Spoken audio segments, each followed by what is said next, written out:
Goeienaand almal, baie bly dat almal van julle vanaand dit gemaak het. Ek weet nie of dit by julle so koud is as wat dit by ons is nie, maar ek hoop almal is lekker warm, dalk 'n lekker warm koffie naby het. Ons is gereed vanaand met 'n gesprek. Ek hoop dit gaan 'n lekker en 'n interessante gesprek wees. Ons gaan praat oor hoe die kerk behoort verslawing aan te spreek, terwyl daar verskillende perspektiewe en uitsigte is in terme van wat die wêreld aangaan. Ons gaan gedeel word van ons paneel se kant af deur pastoor Mani Potgieter, ons kerk se administrateur, pastoor Benny Pretorius van Rustenburg en pastoor Louis Koeman van Newlands. Ek gaan vra terwyl ons gaan afskop, terwyl daar nog mense inkom, en ek net die vra om asseblief seker te maak dat die mikrofoon wel gedemp is. As daar 'n kans later kom en ons gaan vra, kan ons hom net weer aanskakel dat gehoor kan word. Maar terwyl ons net in die begin aan die gang kom, gaan ons net vra dat gedemp word. En dan vra vir pastoor Benny om vir ons asseblief te open met gebed. Dankie pastoor Benny. Baie dankie vir die voorreg. Hemelse Vader, baie dankie dat ons vanaand kan weet dat U in besonder belangstel in elke mens. Dat U so lief is vir elke individu.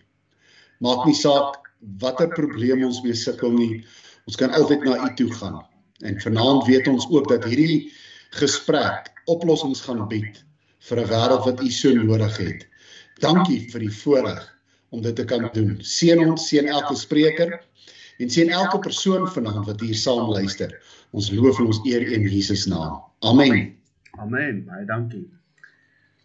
Die gesprek wat ons vanaand wil voer is iets wat ek dink almal raak op een of ander stadium in jou lewe mag jy daarop afgekom het. Ons gaan praat oor verslawing en veral die rol van die kerk van vandag. Ons gaan 'n bietjie gesels rondom die Bybelse basis wat ons gebruik, praktiese toepassing en ook strategieë rondom verslawing, wat dit is wat mense veronderstel is om te doen as jy jouself in daardie omstandighede bevind. Ek het daar 'n paar skrifte, sleutelskrifte aangehaal wat jy welkom is om te gaan opkyk, te gaan lees waaroor dit gaan. Maar ek het gedink ek wil net so 'n kort stukkie vir die lees wat net gaan oor wat presies is die probleem en hoe groot is die probleem, en ek het seker die paneellede gaan ons bietjie uitbrei oor wat hulle ervaring daarvan is. In Suid-Afrika is verslawing besig om 'n stille pandemie te word. Ons weet almal van COVID, so 'n paar jaar terug was 'n groot pandemie wat almal van gepraat het. Maar die stilte van hierdie pandemie is wat die gevaar is. Mense praat nie daaroor nie. Dis mos een van hierdie die vorige skyfie het daar in die middel gepraat van shame. Dis 'n skande vir iemand om te sê ek het iemand wat verslaaf is aan iets.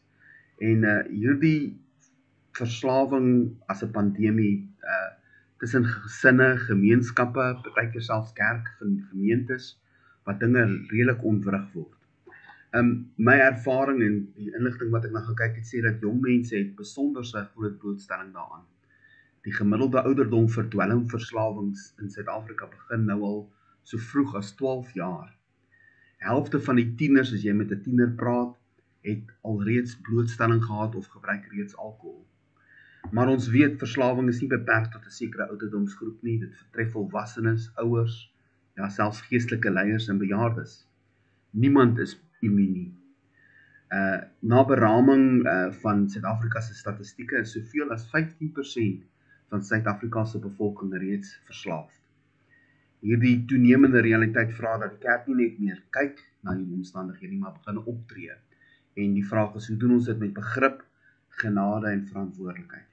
Ons word geroep om die waarheid in liefde te bespreek, om hoop te bied vir die gebrokenes, 'n veilige ruimte te skep waar mense vrygemaak kan word.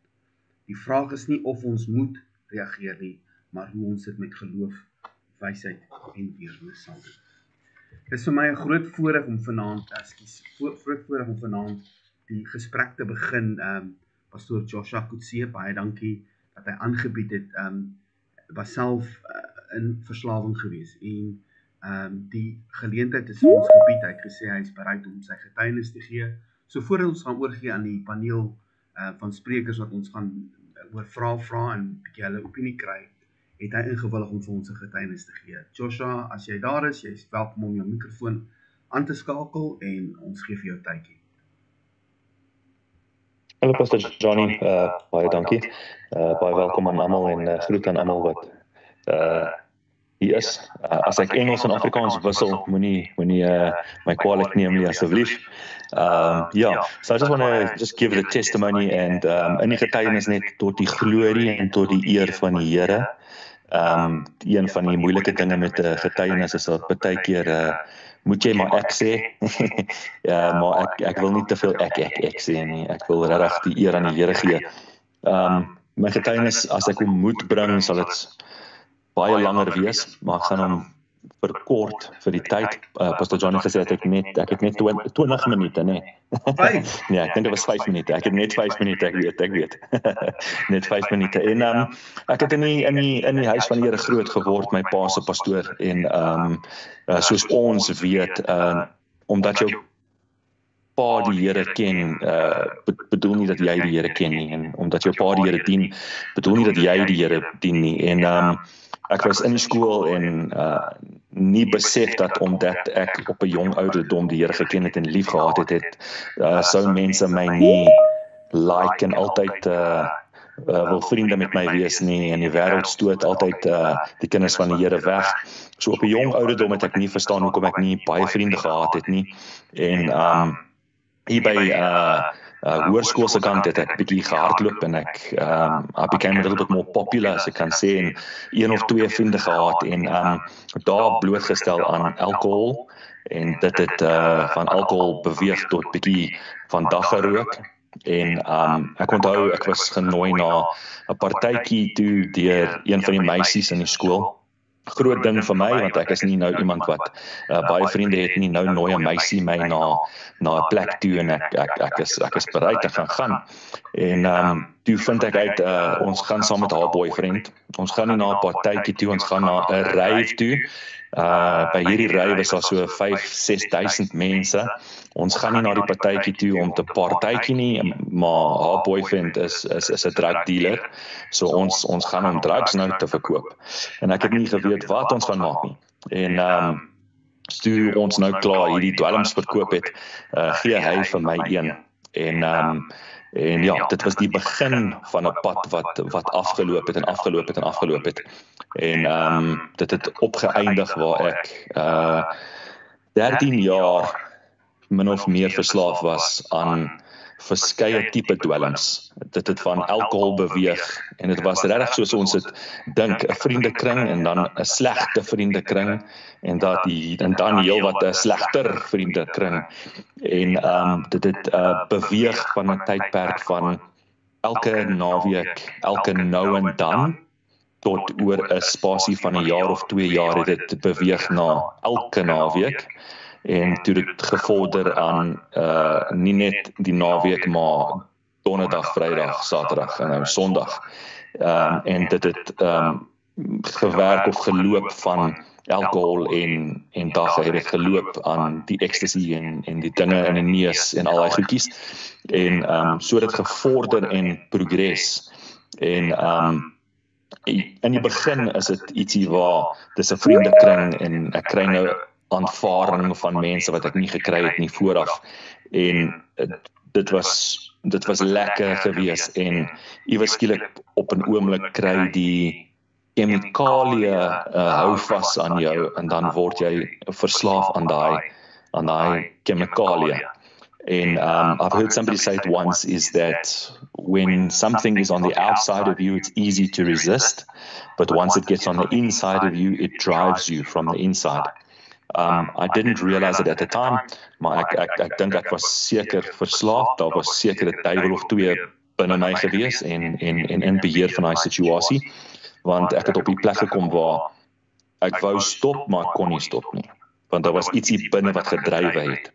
En die musiek het gedrywe en die duiwel het gedrywe en die vasgevangenheid aan daai dwelm het gedrywe. En jy kan maar probeer keer as jy wil, maar as daai ding binne is, dryf hy jou. En ek onthou ek het net oorgegee aan die Here. Ek was alleen, ek het op my eie gebly op daai stadium, baie werke verloor. Ek was besig om dinge te steel om die verslawing te voed. Dit was sleg. En ek onthou ek het oorgegee en ek sê Here, U moet my help, want ek was nie ek was nie kerk voorgemaak, ek het die Here, ek het geweet wie die Here was en ek het baie skeef gegaan. Ek wou niks van die Here geweet het nie, wou nie die Here dien nie, wou nie bid nie, maar op die plek waar ek my gevind het, ek het net uitgeroep. And I said, Lord, if you don't save me, if you don't help me now, the devil's going to kill me. I'm going to overdose or something's going to happen and I'm going to die. En ek dink dis een van die dinge wat ons moet besef. Dis die plan van die vyand om jong lewens te steel. En dwelms en verslawing is een van sy baie grootste wapens wat hy gebruik. En toe het ek gebid en daai situasie aangehou vir 'n paar maande. Waar ek bid en ek sê, Here, ek wil nie, en dan doen ek dit weer, dan huil ek voor die Here, dan sê ek, Here, ek kan nie, toe een aand, gee ek oor aan die Here in my klein kamertjie, en ek sê, Here, ek gaan nie dien, Here, wat ook al het my kos, ek het niks om u te offer nie, maar as u my gaan ervaar soos ek is, I give it to you, Lord, I don't have much to give you, but if you want it and you want to do something with it, it's yours, I give it to you, and I was crying on the side of my bed, and I said, Lord, I give this to you, en ek het net gevoel, maak jou Bybel oop, en ek slaan hierdie Bybel oop, ek het hom oopgeslaan, het was 'n rooi letter Bybel, die woorde van Jesus in rooi, en toe ek op die bladsy oopmaak, is net een gedeelte wat in rooi was, waar die Here Jesus met Petrus praat, en hy sê, my grace is sufficient for you, my strength is made perfect in weakness, en ek het net gevoel op daai oomblik, dat die Here vir my sê, omdat jy nou gesê het, jy kan nie, gaan ek vir jou nou intree. Na dit, na 'n pastoorvriend van my pa toe gegaan, hy het vir my gebid, ek het neergeval daar gelê onder die krag van die Here, en daai dag was ek vry gemaak, en dit wat binne my gedrywe het, was uit, en nou was dit ietsie wat buite kom, it was something that tempted from outside, but it wasn't driving me anymore from the inside. Much easier to resist something that's on the outside than something that's on the inside. And from that day, my life changed. The Lord loosed me of the drugs. The cigarettes went with it. The alcohol went with it. The pornography, all the other addictions went with it. Everything went with it over the space of the next 2-3 months. And for me, the main thing was no rehab. But when I went and I said, Lord, I give this to you. You need to help me. I threw my cell phone away. I changed my vriendekring. I stopped listening to the music I used to listen to. We sing the song, but the things I used to do, I don't do them no more. The friends I used to have, I didn't have them anymore. The music I used to listen to, I didn't listen to it anymore. The places I used to go to, I didn't go to no more. I cut off from everything. And I said, ek het myself op die Here gegooi, in ten volle. En waar die Here, God didn't have to, but when I threw myself on him, he lifted me up and he loosed me and he set me free.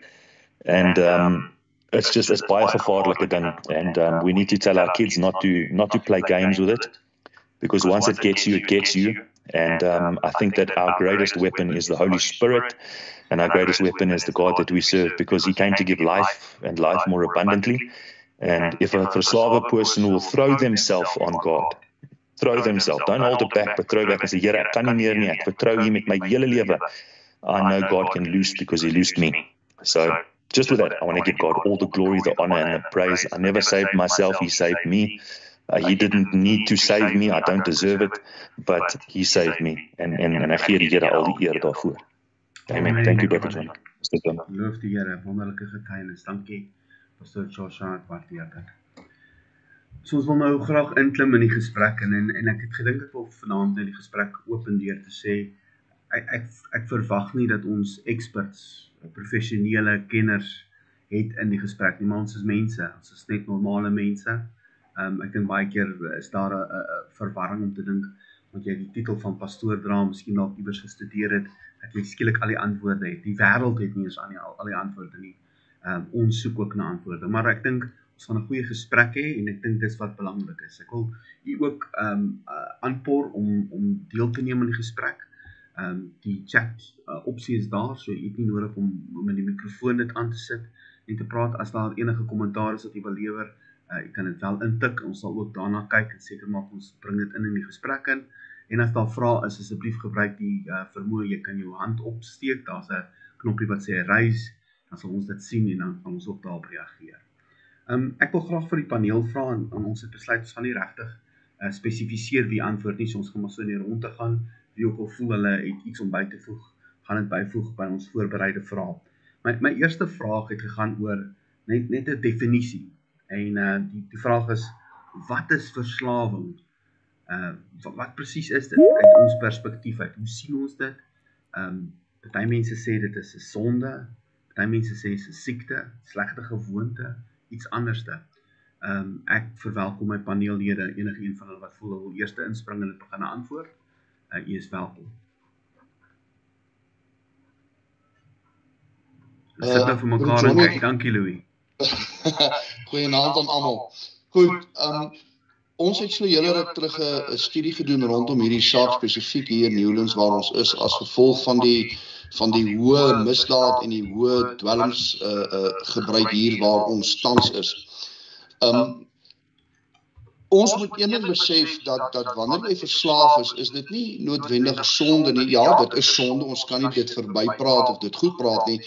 Maar die groot ding is dit is 'n siekte, dit is 'n brein, dit veroorsaak breinveranderinge. Jou dopamienvlakke verander, jou prefrontale kortekse verander, jou emosies verander. En 'n persoon verloor gewoonlik beheer oor hierdie goede wanneer jou brein nie meer reg funksioneer nie. En dit is werklik 'n mediese toestand waarin baie mense hulle self bevind met hierdie. Dankie. Is daar enigiemand wat iets wil byvoeg daarbey? Ek het net 'n goeie definisie gekry oor verslawing, waar iemand vra ook wat is verslawing. Hulle sê wanneer 'n persoon 'n middel inneem, dis nou soos byvoorbeeld alkohol of dwelms, of selfs deelneem aan 'n genotvolle aktiwiteit, byvoorbeeld eet, dobbel, seks, waar herhaalde betrokkenheid by die middel of aktiwiteit kompulsief raak en die normale funksionering van die persoon beïnvloed, praat ons van verslawing. Dis wat verslawing is. Mense wat met verslawing weet soms nie dat hulle gedrag buite beheer is nie. Ek dink die geval daar is dat 'n mens raak betrokke by iets en ek dink pastoor Joshua het dit gesê. En in die begin kom jy nie agter jy sit eintlik met 'n probleem nie. En later wanneer die moeilikheid al ver gevorder het, dan besef jy, en ek wil amper sê dis wanneer die Heilige Gees eintlik vir jou sê, hoor jy sit met 'n probleem, jy het regte hulp nodig. Maar ek dink ons dink baie keer verslawing verwys net na die basiese rook en drank en dwelms. Maar as jy vat deesdae hoe mense verslaaf is aan hulle selfone, dan is dit ook 'n verslawing. En ek dink om hierdie ding te hanteer, skus pastoor Johnny as ek nou iets vooruit hardloop, is baie keer dat die ou ding wat ons dalk in die ou dae gedoen het, kom ons bestraf die duiwel en hy gaan, is nie altyd die gepaste ding nie. Ek dink daar's 'n skrif wat sê, en ek weet nou nie presies waar hy staan nie, as Christus jou vrygemaak het, sal jy waarlik vry wees. En dit is die enigste manier volgens my hoe jy kan vrykom uit verslawing uit. Verslawing dink ek is absoluut demonies, dis absoluut van die duiwel. Verslawing is jy onder sy mag, dat hy beheer jou, jy het nie meer beheer nie, en dit beteken nie net jy's 'n pion wat hy gebruik nie, maar jy het jouself blootgestel aan sekere dinge en jy sukkel om daar uit te kom. So ek dink daar gaan verskillende maniere ook wees om verslawing te kan hanteer en om uiteindelik uit verslawing uit te kom. En in die meeste gevalle, dink ek is presies die skrif wat jy opgesit het, pastoor Johnny, dat bid vir mekaar. Dit is juist waar jy 'n broeder en 'n suster se gebed nodig het om saam met jou te bid, om uit hierdie mag uit te kom van verslawing. Want weer, partykeer onderdruk jy verslawing. Maar ander kere, dis nou wanneer 'n mens oorboord gaan, dan is jy nou absoluut, kom ons sê ek is 'n drankverslaafde of ek is 'n dwelmverslaafde, ek kan nie sonder die goed nie. Maar ek dink daar's regtig baie kere wat mense nie eens agterkom hulle is verslaaf aan sekere goed nie. En dit is die ergste, want jy dink jy's eintlik nog alright, maar eintlik sit jy met 'n probleem. As ek hou van, wanneer hulle praat van Alcoholics Anonymous, AA, het ons al baie van gehoor, praat altyd van die eerste stap is om te erken dat jy 'n probleem het. Daar's ander dinge, gedeeltes daarvan wat miskien nie so goed is nie. Pastoor Penny kan miskien vir ons begin met die volgende gesprek, wat dan net gaan oor, wat is die balans wat ons behoort in te bring tussen persoonlike verantwoordelikheid en deernis en omgee vir daai persoon. Ek het 'n persoonlike ervaring al gehad van dat mense dink dat jy hanteer mense wat verslaafd is, moet jy amper altyd met handskoentjies hanteer. En jy het nie nodig om vir hulle reguit te sê, maar luister, jy het 'n probleem nie. So waar vind mens daardie balans? Want ek meen, duidelik wil ons dit aanspreek, ons wil iets daarmee omtrent doen. Maar jy kan ook nie net inspring en vir daai persoon vergewe vir dit omdat dit 'n probleem is, hy het 'n groter probleem as wat hy is nie. Wel, verslawing is soms maar 'n gebonde toestand waarin mense hulle self bevind en hulle geen beheer oor daai gewoonte of een of ander middel wat hulle self mee blootgestel het nie. En baie keer dan wil ons maar net nie erkentlik wees in die sin daarvan dat ons nie die nodige kennis dra of die nodige vermoë het om mense op so 'n vlak te kan help nie. As ons uit 'n pastorale oogpunt uitpraat, wil ek vanaand sê dat daar is sekere aspekte van verslawing wat ons regtig nodig het om mense te verwys na professionele mense toe. Maar dit moet wees dat jy eerlik met iemand die pad moet stap om vir hom te kan sê dat hy 'n probleem. Ek wil dalk net so vinnig ietsie ingooi hier. Manie het nou gesê ons dink aan verslawing net as drank en rook en dwelms. Maar baie van ons mense is verslaaf aan grappas, sindels, energiedrankies. Ek sien ons hoe drink ons kerksmense energiedrankies en ek en Lenie het die voorreg gebruik om mense te begin aanspreek oor die gebruik van energiedrankies en dan het ons so 'n bietjie gaan navorsing doen en ons het vir mense gaan sê, kyk, wat 'n uitwerking het hierdie energiedrankies op jou liggaam, want jy moet kyk na jou liggaam. En daarom is dit so belangrik dat ons moet mense kan konfronteer sodat hulle gekonfronteer kan word met hulle probleem en dat daai probleem aangespreek kan word. Uitstekend. Ek meen, dit is definitief 'n werklikheid. Ek dink terug, terwyl Manie gepraat het daarvan gesê dat daar is ander goed waaraan mense verslaafd is. Ek onthou, jong man, terwyl ek werk en ek op 'n stadium sit en ek drink Coke, ek het so Coke blikkies gehad en hulle het mos dit bietjie erger gemaak, het altyd die 340 ml blikkie gehad, en toe gee hulle vir jou 440 wat hom longtom genoem. En ek onthou die een dag wat ek by die werk gesit het en ek het 'n 6-pack gekoop van daai longtoms. En teen die tyd dat middagete aankom, toe ek op die 6de eet, toe ek besig om hom oop te maak om te drink. En ek besef ek is verslaaf aan hierdie Coca-Cola. En dis die laaste een, ek het hom neergesit en hom nie weer opgetel, maar jy moes tot die besef kom. Jy moes geweet het dat jy gaan verby en jy drink meer as wat nodig is. Kom ons beweeg aan na strategieë of maniere waarmee ons probeer. En ek wil u vra of u self of u gemeente, as dit in 'n gemeenteverband was, al met mense gewerk het met verslawing en mense wat daarmee worstel. Watter benaderings of toenaderings was vir julle effektief geweest? Wat het goed gewerk en wat het nie so goed gewerk nie? Johnny, ja, dit is 'n baie fyn lyn wat 'n ou na moet kyk. Die oomblik wanneer jy beweeg na 'n dwelmverslaafde of iets wat met anaboliese middels te doen het, dan moet jy definitief professionele hulp inkry as jy nie bevoegd is om so 'n persoon te help nie, want jy kan relatief in baie groot moeilikheid kom sou daar iets verkeerd gaan met die hulp wat jy so 'n persoon aanbied. Maar omdat ons nou nie net kyk na dwelmverslaafde en ons kyk nie net na ouens wat met chemiese goed verslaaf is nie, kyk ons na die globaliteit. En daar's twee dinge wat moet gebeur. Die eerste is, en hierdie is vir die familie en vir die kerk. 'n ou moenie 'n verslawende persoon in staat stel en jy moet hom nie sy gedrag goed praat nie. Jy moet hom nie in staat stel om dit wat hy aan verslaaf is te gebruik om jou te manipuleer nie. Want een van die grootste dinge wat die ouens doen, hulle gebruik dit as 'n manipulasiepunt om simpatie te wek en dan jou oogpunt weg te vat van waar die werklike probleem is. En jy sal moet grense instel, gehou met liefde en met ondersteuning, maar daar moet grense wees. Anders as jy nie grense gaan hê nie, gaan hierdie ou in elk geval net maak soos wat hy wil. En dan moet 'n ou baie bid en jy moet ook bemoedigende aksies teenoor die persoon loods. En hy moet weet jy is daar vir hom. En dan vir die persoon wat verslaaf is, hy moet kan erken hy het 'n probleem.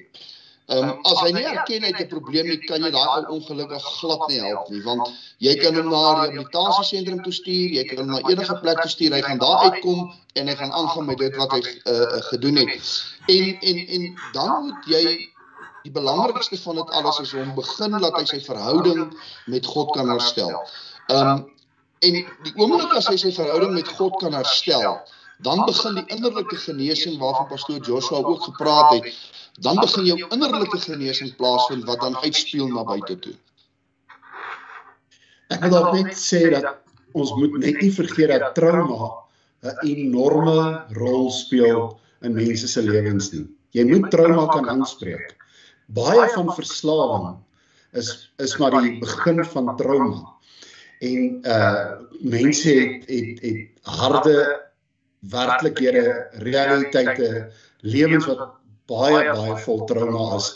So jy moet na daai trauma gaan kyk en jy moet trauma gaan aanspreek sodat jy uiteindelik die pynlike ervaring wat 'n persoon beleef het kan aanspreek en hom dan kan help. Ek wil net vinnig 'n getuienis deel. Dan gaan ek oorgee vir Mani as kies. Ek en Louis het eendag in Ermelo, toe kom daar 'n stormdronk ou by die pastorie aan. En hy kom staan daar in die pastorie en ek en Louis kuier met hom, maar hy is dronk verby. Maar die volgende oomblik, toe ervaar ek en Louis net die salwing van die Here en ek begin vir hierdie man te bid, maar nie 'n dinamiese gebed of wat ook al nie, ek bid net vir hom, en die man slaan daar neer, en toe hy daar neerslaan, gelukkig is Louis nou vanaand saam met my op hierdie paneel, toe hy daar neerslaan en hy staan op, toe hy so nigter soos wat kan kom, en hy haal sy checkboek uit en hy sê vir my en Louis, vir hoeveel kan ek hierdie goed koop, waarmee kan ek dit koop, en ons het hom huis toe gestuur sonder die check, dalk moes ek en hy dit anders te gehanteer het daai tyd, maar hy's weg, en die Here het hom aangeraak, dit kan gebeur, maar trauma in mense se lewens is enorm. En ek het self 'n broer wat 'n totale verslaafde is en hy baie trauma in sy lewe beleef en hy sukkel om oor hierdie trauma te gaan, want iewers het iemand net nie inspraak in sy lewe om te kan help in daai trauma. So ek dink dit is baie belangrik om iemand se trauma aan te spreek. Mani? Ja, absoluut. Wat pastoor Benny sê, ek dink die ander ding, en ons het nou net vinnig daaroor gepraat, is wanneer 'n ou met iemand deel wat verslaaf is aan iets, gaan jy die regte ding moet identifiseer, en ek glo dis waar die Heilige Gees jou gaan moet help, of dit nou trauma is. Die ander opsie is, en wat 'n ou dalk nie moet afskryf nie, is onvergewensgesindheid. As jy nie vergewe nie, dan word jy ongelukkig ooreenkomstig die woord oorgegee aan die pynigers, totdat jy gaan vergewe. En dit gaan baie keer gepaard met verslawing. Jy is verslaaf aan iets, jy doen 'n sekere ding of daar, omdat jy nie vergewe het nie. So dis belangrik dat die regte diagnose gegee word, as ek dit so kan stel, as dit 'n traumatiese gebeurtenis is, as dit 'n onvergewensgesindheid is, en dan natuurlik, ek dink in die kerk of in die gemeente opset, gaan dit absoluut. Jy kan slegs iemand help deur die krag van die Heilige Gees. Jy kan nie, skies, dis net my opinie, jy gaan bitter moeilik iemand uit sy verslawing uit probeer help net met goeie raad of mooi praatjies. Jy het die Heilige Gees nodig om jou te lei, en soos wat pastoor Benny nou gesê het, daar het 'n persoon aangekom en hy was drankverslaaf. Ek weet my skoonpa was verslaaf aan rook, en in een oomblik toe hy by die Here uitkom, het daar regtig is daai mag gebreek, is die verslaaf verbreek. Hy het nooit weer lus na dit gekry nie, want is net die Here wat kan vrymaak. Daai skrif is Johannes 8 vers 36, pastoor Tertius het my wel, as die Here jou vrygemaak het, sal jy waarlik vry wees. Uitstekend, dankie. Ek sien ook 'n uitstekende byvoeging daarvan pastoor Penny af. In terme van trauma kan nie genees word sonder werklike geestelike gesondmaking nie. Een ding wat ek gevat het van wat pastoor Benny ook genoem het daar, van dat jy die trauma moet identifiseer. Baie keer praat hulle ook daarvan dat mens moet verstaan wat is die trigger, die sneller gedeelte. En as jy onthou dat pastoor Joshua gepraat het van, het hy genoem dat vriende het gelei na slegter vriende, nog slegter vriende. En daai samewees, die feit dat jy wil deel wees van 'n groep, doen wat die groep doen, jy wil uitwees uit die groep, dit kan baie keer die ding wees wat dit veroorsaak, net om deel te wees van die gesprek. Ek wil graag net by hierdie punt vinnig stil staan. Ek weet pastoor Louis het met my iets gedeel, maar ek kan dalk net vinnig daaroor praat.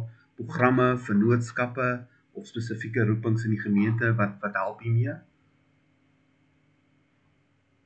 Dankie broer Johnny. Ja, daar is ek sien broer Johnny het dit op die klikstelsel ook gelaai.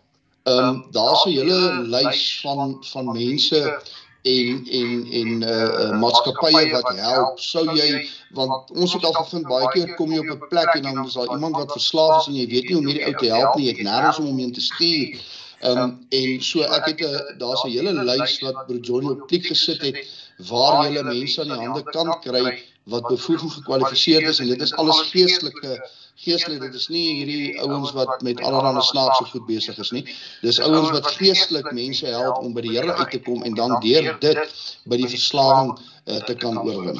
Uitstekend, ek wil dalk net daar iets gedeel het wat ek met van my vriende wat ook in die bediening is, gepraat het. Hulle het op 'n stadium betrokke geraak by mense wat werk met dwelmverslaafdes, en hulle wil deur 'n plan vat wat nou soortgelyk is aan Alcoholics Anonymous. En hulle was aangesê in terme van hulle opleiding dat hulle moenie geestelike elemente inbring in die gesprek nie. Hulle moet net deur die elemente werk van die program, en hulle het seker so 'n week, 2 weke aangehou en hulle gesê ja, maar ons kan nie meer volhou nie, want ons is nie die geestelike gedeelte kan inbring nie, beteken dit ek niks nie. En inteendeel, as jy daarmee betrokke raak is, en dink daaraan, ons het dit almal al miskien op die TV gesien, op 'n TV-program of in 'n film, is die motto van Alcoholics Anonymous, mense begin te sê, "Hi, I'm Johnny, I'm an alcoholic." Dit is 'n positiewe reinforcement van die probleem waarmee jy sit. Jy sê nie ek is verlos nie, jy sê nie ek is nou hiervan vrygemaak nie, jy hou aan om te sê ek is. So wees baie versigtig die programme, soos pastoor Louis sê, daar is 'n lys, ons het dit op klik gesit, ek sal aan die einde van hierdie sessie sal ek net vir u weer herinner waar u dit kan kry. Ons gaan dan aanbeweeg in terme van meer mense in die gemeenskap. En die onderwerp vanaand het gesê, wat doen ons as 'n kerk terwyl daar verskillende menings is? Want verskillende mense het verskillende opinies. Ek dink as jy net 5 mense in 'n kamer sit, gaan jy 10 menings uitkry van hoe 'n ding gehanteer moet word. Wat maak jy in terme van jou gemeente, gemeenskap, gesin, familie, wanneer daar verskillende opinies is, wanneer daar gepraat word oor iemand se verslawing? Johnny, ja, dit is ook baie belangrik. Die ouens moet besef dat die fokus van so 'n persoon moet wees op die restaurasie van daai man en nie op die veroordeling nie, want die groot nadeel is, ons as mense is baie maklik om te veroordeel en om iemand te verdoem en om iemand weg te wys as gevolg van, omdat ons baie keer onkundig is om die situasie te kan hanteer, weet ons nie om dit te hanteer nie en dan bou ons 'n weerstand op teen dit. En die gemeente moet oor hierdie goed begin in gesprekke kom en hulle moet veilige ruimtes kan skep vir 'n persoon wat dan aan verslawing ly en hulle self wat nie met hierdie goed saamstem nie, moet 'n ou probeer om met liefde te kry dat hulle kan inkoop in hierdie saak en sodat want op die einde van die dag gaan alles oor 'n siel. Dit is 'n siel wat by die Here moet uitkom. En dit is waarvoor Jesus Christus vir ons gesterf het. Ons moet die ouens begin om betrokke te maak om met hierdie ouens te werk, dat hulle kan sien hoe dit gaan en hoe hulle kan help. En jy moet as onderwyser en as 'n disipel staan om die gemeente te leer dat dit is eintlik waarvoor Christus gekom het. Hy het nie gekom vir die ou wat alright is nie. Hy het gekom vir die ou wat stikkend is, hy het gekom vir die dwelmverslaafde, hy het gekom vir die prostituut, hy het gekom vir die moordenaar, hy het gekom vir hierdie ouens. En as ons dit kan snap, dan gaan ons ook nie meer skaam wees oor hierdie dinge om dit te kan hanteer en om dan mense te kan help wat dit bystaan nie. En as ek dit nou, ek wil dit druk tot die engste toe, want dit is gewoon waar ons die beste antwoorde kry. En jy kry, kom ons sê, twee groepe mense, die een helfte glo, alles van wat te doen met verslawing is net demonies, ons moet duivels uitdryf. Jy kry daai ou skit om tot die duivels uitgaan, as hulle nie uitgaan nie, hou jy aan met skit, en dan druk hom dalk nog onder die water, miskien soos om doop gaan, as jy die duivel uit hom uitkry. Teenoor die ander kant van die prentjies, iemand wat vir jou gaan sê, nee, dit is net 'n mediese probleem. Hy moet net meer medisyne kry, en dan gaan hy reg uitgesorteer word. Enige opinie?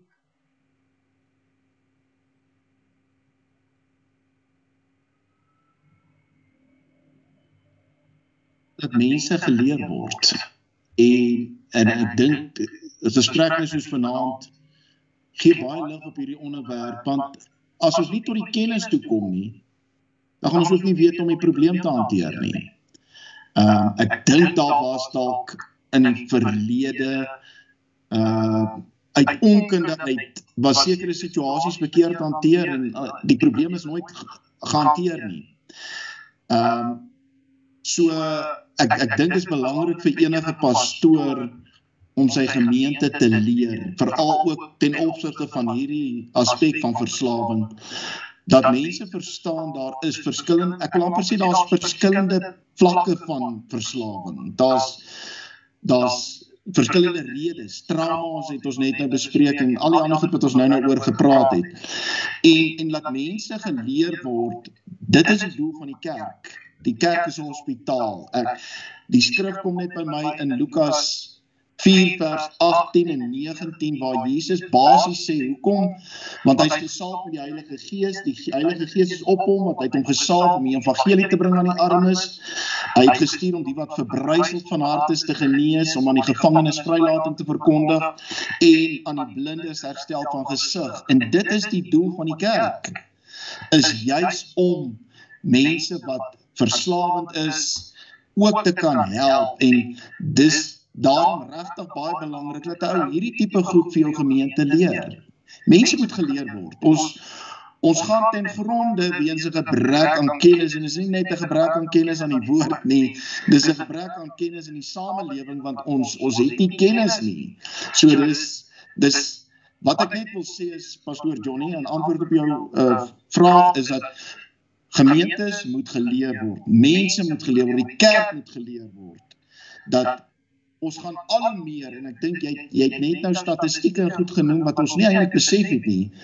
Ek bedoel dat, hoe is die blootstelling, hoe raak hierdie eintlik 'n pandemie, is nou nie 'n COVID en ons is lockdown nie, maar dit raak 'n baie groter pandemie as wat ons dink of besef, en dis iets wat die kerk eintlik gereed moet wees om mense wat 'n verslawende gees het, te kan help.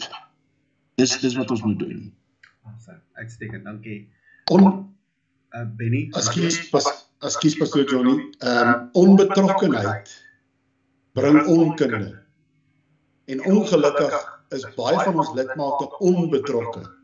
En daarom het ons hierdie onkunde binne in die kerk, omdat ons ook nie self ons mense so betrokke maak by verskillende groeperings en afdelings en wat dit ook al mag wees nie. Op 'n praktiese vlak, as ek dit mag noem, hier in Rustenburg het ons, is die gemeentes wat hande gevat het, so ons het elke Dinsdag aand in Rustenburg het ons bymekaar kom een plek by die Volle Evangelie Kerk waar al die verslaafdes van die dorp die vryheid het om bymekaar te kan kom en daar te kan kom sit en 'n ondersteuningsbasis te kom geniet en hulle word daar bedien met die woord, ook met koffie en met ietsie om te eet sodat ons hulle kan daar help, want dit is daar waar dit nodig is. En dan net nog op 'n praktiese vlak, ons gemeente is baie bevoorreg. Ons het 'n man wat tot bekering gekom het by ons wat van die straat af kom, en hy is vandag getroud, het kinders, gaan regtig besonder goed met hom en ons doen baie straatuitreik saam met hom, maar ons probeer 'n groot gros van die gemeente saamvat op hierdie straatuitreike sodat hulle self kan sien wat die behoeftes en wat die probleme is. Uitstekend, baie dankie almal se insette daar. Ek lees graag hier van Chantal Jansen van Rensburg wat vir ons sê, as iemand wat verslaaf was aan iets en erken dat hy 'n probleem het en hy los die verslawing, dan moet jy daai persoon ook betrokke maak in jou kerk. Jy moet hom leer dat wanneer hy voel, hy weer so drang dat hy met iemand kan gesels, maak hom deel, maak hom betrokke. Ek dink so aan die skrif wat praat van as die duiwel uitgedryf word en hy kom terug en hy sien dat die huis nog leeg is, dan bring hy 7 erger wat soos hy is. En dis definitief die ander kant van daardie betrokkenheid waarvan pastoor Penny gepraat het, is dit is nie net 'n kwessie van maak ons betrokke dat ons weet wat gaan aan nie, maar ook wat bied ons aan vir hulle wat soveel gehad het waarmee hulle besig was en nou skielik niks het nie wat leeg is. Ek wil graag aanbeweeg na my laaste voorbereide vraag. Ons is al 40 minute in, ons is self lekker. Net wat is die raad wat julle het vir kleiner gemeentes? Ons het deur die loop van hierdie program, al die tempeldialoog, probeer ons altyd praat aan met kleiner gemeentes, want dis baie keer lekker om te kan sê, ek het 'n departement daaraan, maar miskien ek het nie spesialis kennis nie, ek weet nie wat om te doen nie. Ek het hierdie geval, iemand het daar by my deur aangeklop, en ek dink hy is verslaaf aan drank, aan dwelms. Wat begin ek, wat doen ek? Wat se raad het julle vir kleiner gemeentes of mense sonder kennis?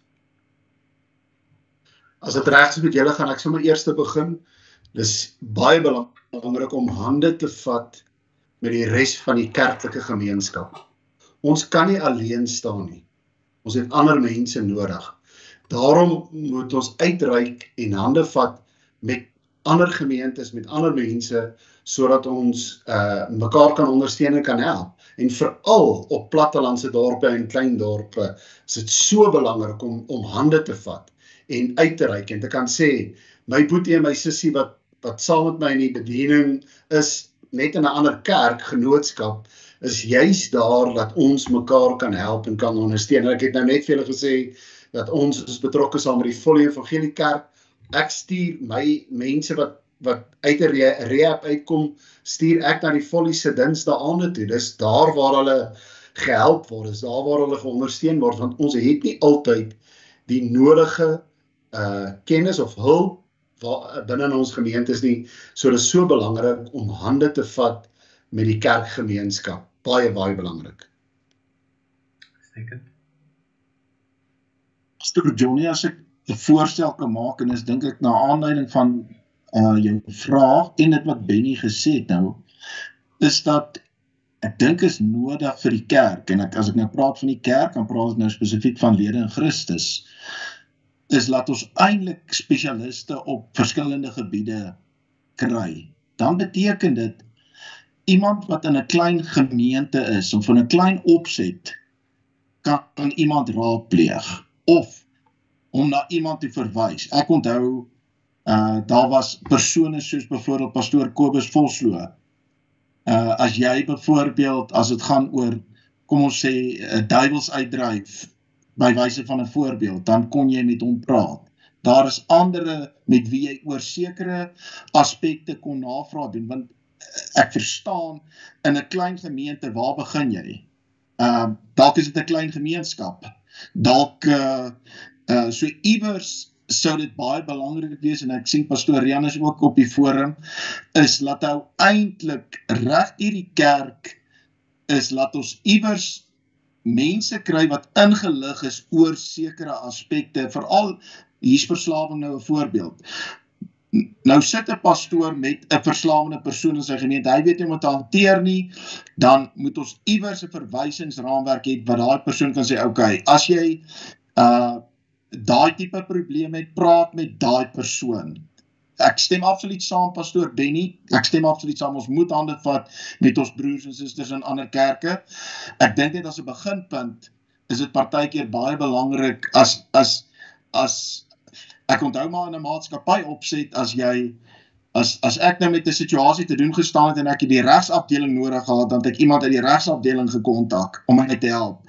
As ek 'n belastingprobleem het, het ek die belastingafdeling gaan sien, jy verstaan.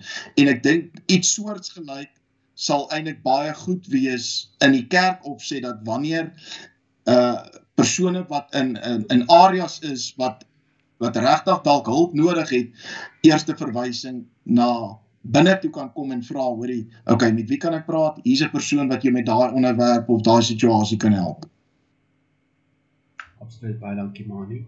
Ek weet nie of pastoor Rian enige kommentaar wil gelewer het daaroor nie.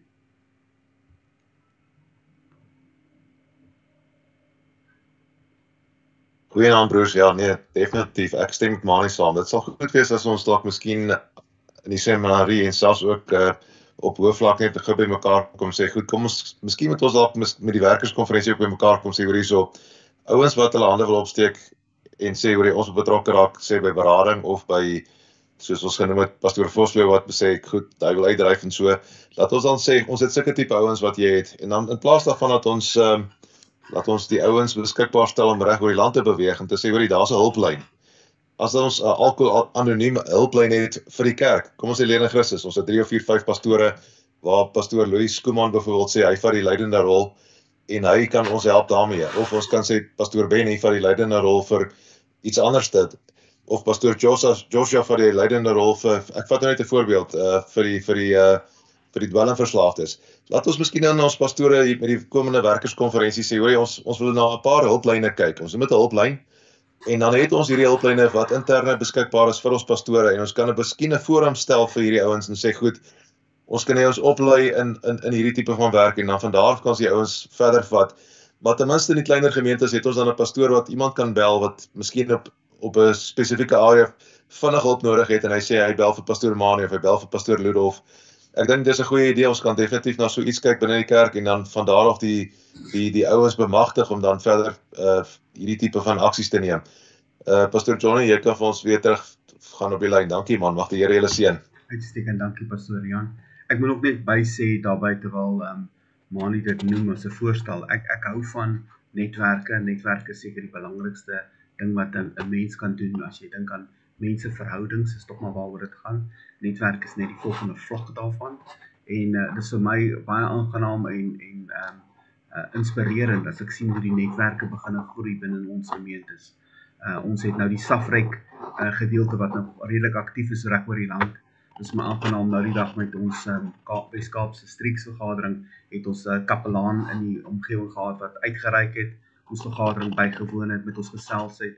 En as jy daaraan dink, die netwerke begin daar. Ek is deel van 'n netwerk hier in die dorp waar ons help met maatskaplike sorg.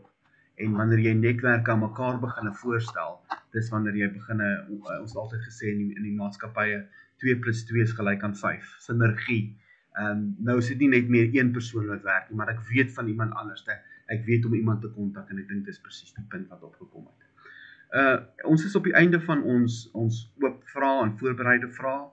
Ek gee vir u 'n geleentheid, enige iemand wat op die lyn is, u is welkom om net u mikrofoon aan te skakel, vraag te vra.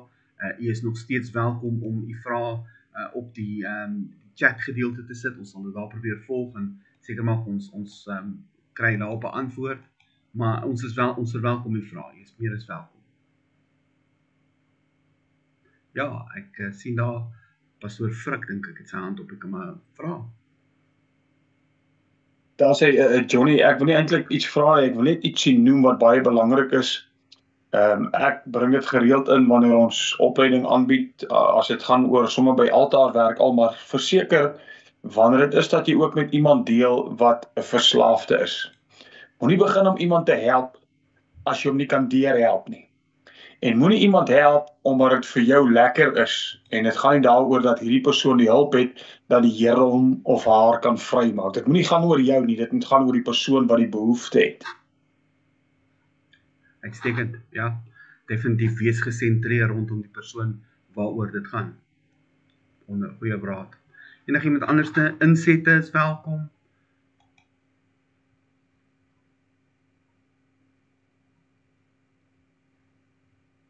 Moeilike vrae, julle slim manne hier, ek het nog nie een vraag gevra vanaand wat hulle vir mekaar gesit en kyk het nie, so hulle het opgestudeer op die onderwerp, hulle kan jou enigiets antwoord as jy vrae het.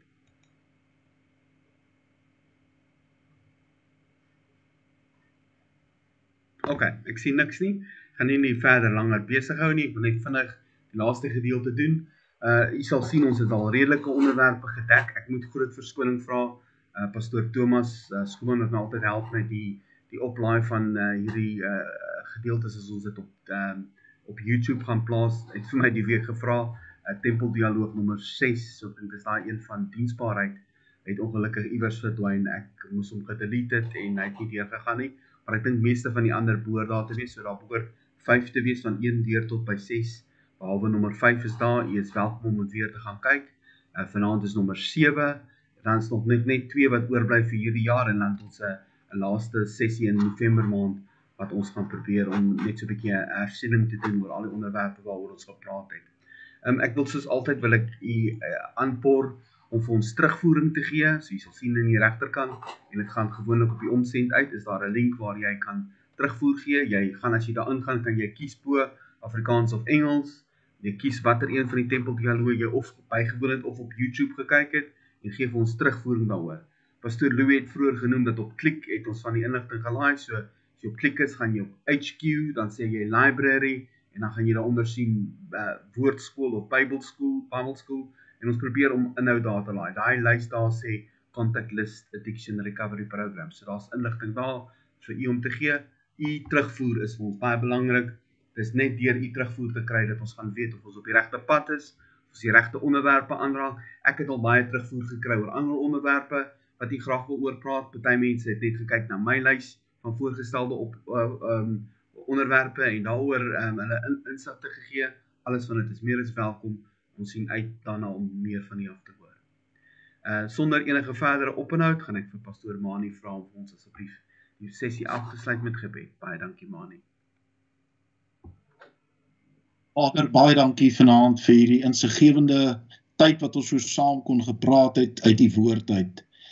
Here, ek wil bid dat ons nie vergeetagtige hoorders sal wees nie, maar help ons Here dat ons die regte ding sal doen op die regte tyd. Ons bid vir goddelike wysheid vir elke een wat luister, vir ons kerk, elke leier wat betrokke is, waar daar hierdie tipe situasies opduik, bid ons vir goddelike wysheid om die regte saak reg te hanteer. Dankie vir hierdie voorreg wat ons het, Vader. Seën my broers, seën my susters, wees so met die elkeen is my gebed in Jesus naam. Amen.